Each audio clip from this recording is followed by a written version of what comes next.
So ma'am ఇప్పుడు ఇది ఎవరెవరికొస్తుందంటారు? ఎక్కువ స్ట్రెస్ అండ్ యాంగ్జైటీ తీసుకునే వాళ్ళకి, స్లీప్ సైకిల్ సరిగా లేని వాళ్ళకి, లేట్ నైట్ మొబైల్ ఇవన్నీ చూసే వాళ్ళకి ఈ ప్రాబ్లమ్ ఎక్కువ ఫేస్ చేస్తారనమాట. సో ఇప్పుడు ఇది ఎలా తగ్గుతదంటారు? సో ఏముంది, నేను చెప్పినట్టు సింపుల్‌గా స్లీప్ రెగ్యులరైజ్ చేసుకోవడం. మినిమమ్ 7-9 అవర్స్ స్లీప్ అనేది ఉండాలి. అది కూడా కరెక్ట్ టైంకి పడుకోవాలి. ఎప్పుడూ లేట్ నైట్ పడుకోవడం కాదు. అర్లీగా పడుకొని అర్లీగా లేవడం అనేది బెస్ట్ అనమాట. అండ్ కొంతమంది స్ట్రెస్ తగ్గించుకోవడానికి కాగ్నిటివ్ బిహేవియరల్ థెరపీ కూడా తీసుకోవాల్సి ఉంటుంది. అండ్ ఎస్పెషల్లీ చాలామందికి స్ట్రెయిట్‌గా బ్యాక్ పడుకునే వాళ్ళకొస్తుంది.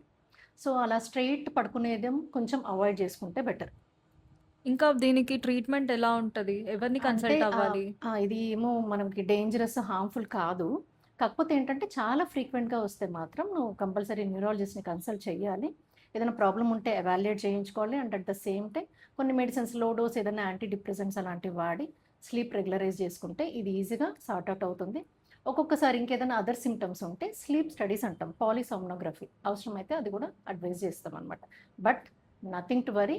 You can regularize your sleep and manage your stress. ఈ ప్రాబ్లమ్ మీ ఫ్రెండ్‌కి మళ్ళీ రాదని చెప్పు. Okay ma'am. Thank you so much ma'am.